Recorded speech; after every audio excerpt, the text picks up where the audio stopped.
If you value in-depth historical analysis that looks past the obvious and into the decisions people made simply to survive, make sure you subscribe to the Survival Record. This channel exists for the details most history books footnote or, just ignore. Most people assume that cold weather survival in the Second World War was primarily a matter of clothing. Wool uniforms, fur-lined boots, and heavy coats dominate the imagery. What is far less discussed is that heat, not firepower, was often the decisive factor in whether soldiers, partisans, prisoners, and civilians could endure long enough to fight, flee, or, rebuild. Across Europe and Asia, millions lived for years in cabins, huts, and improvised shelters, where the ability to generate, control, and conserve heat shaped daily life more than any single weapon system. These were not primitive solutions born of ignorance. They were refined, deliberate, and rooted in centuries of hard-earned knowledge.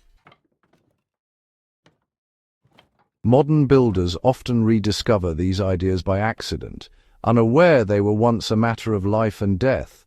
What wartime cabins reveal is not nostalgia, but a forgotten logic of survival. Cold, not combat, quietly caused more casualties than many battles ever did.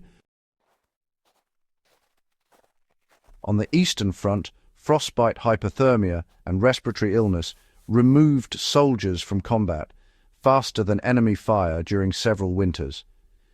German after-action reports from 1941 repeatedly noted that units with intact heated shelters maintained cohesion far longer than those forced to bivouac in the open. Soviet forces understood this from experience, having inherited a tradition of cold weather construction that assumed scarcity, not comfort. Heating was not a luxury, it was, a logistical multiplier. Cabins that retained warmth allowed troops to sleep deeply, dry clothing, and prevent illness. Units that failed to do this experienced declining discipline and decision-making. This connection between shelter heat and operational effectiveness would later influence NATO cold weather doctrine, though, interestingly, many civilian builders would forget it entirely.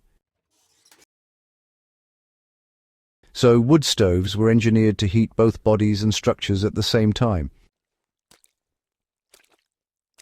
WWII era cabin stoves, they were not chosen for their aesthetics or convenience.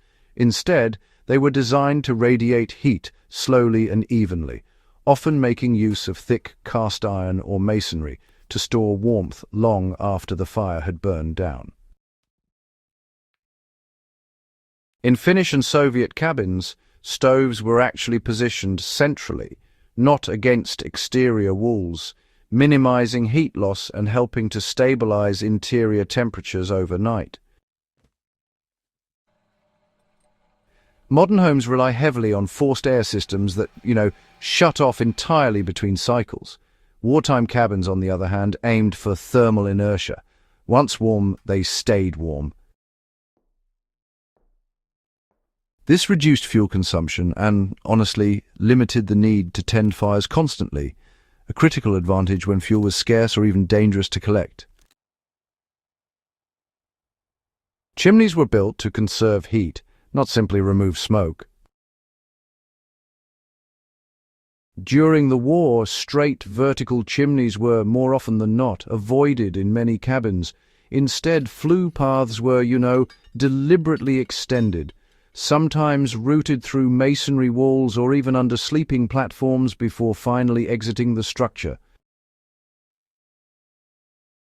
This clever approach allowed heat from the smoke to be captured, rather than just wasted up the chimney. The Russian teplushka and similar designs, they functioned as primitive heat exchangers long before anyone even used that term. These days, modern building codes tend to prioritize simplicity and cost over thermal efficiency. Back in World War II, though, Cabins were built with the assumption that time and labor were much cheaper than fuel. The result was a level of passive efficiency that modern off-grid builders now struggle to recreate. Earthen floors and walls were used as thermal batteries. In partisan shelters across Eastern Europe, cabins were partially dug into hillsides or bermed with earth. This was not only for concealment. Soil actually maintains a relatively stable temperature all year round, which really helps reduce heat loss during winter and keeps interiors a bit cooler during summer. The Germans, they dismissed many of these structures as just crude until they realized, honestly, how difficult they were to freeze out. Modern construction, more often than not, completely isolates buildings from the ground, which, increases exposure to temperature swings. Wartime builders, on the other hand, accepted dirt floors because they understood the real thermal advantage.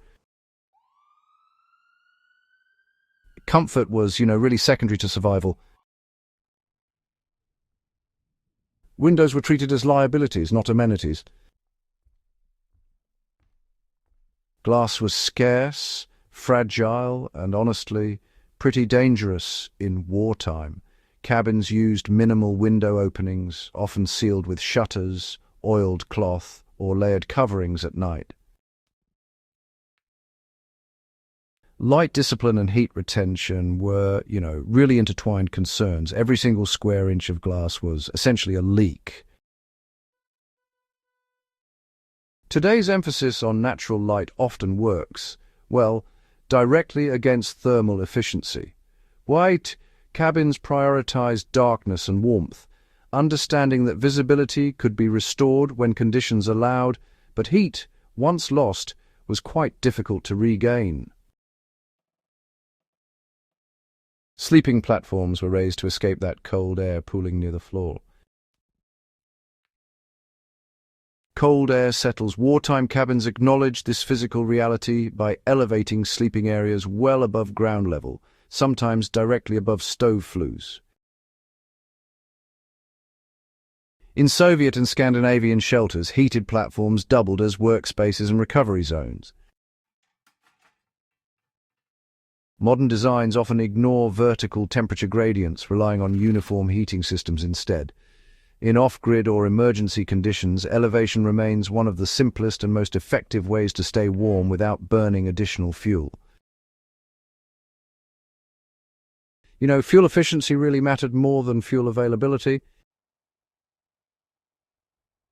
Forests were, everywhere in theory, but collecting firewood during wartime meant exposure, noise, and risk.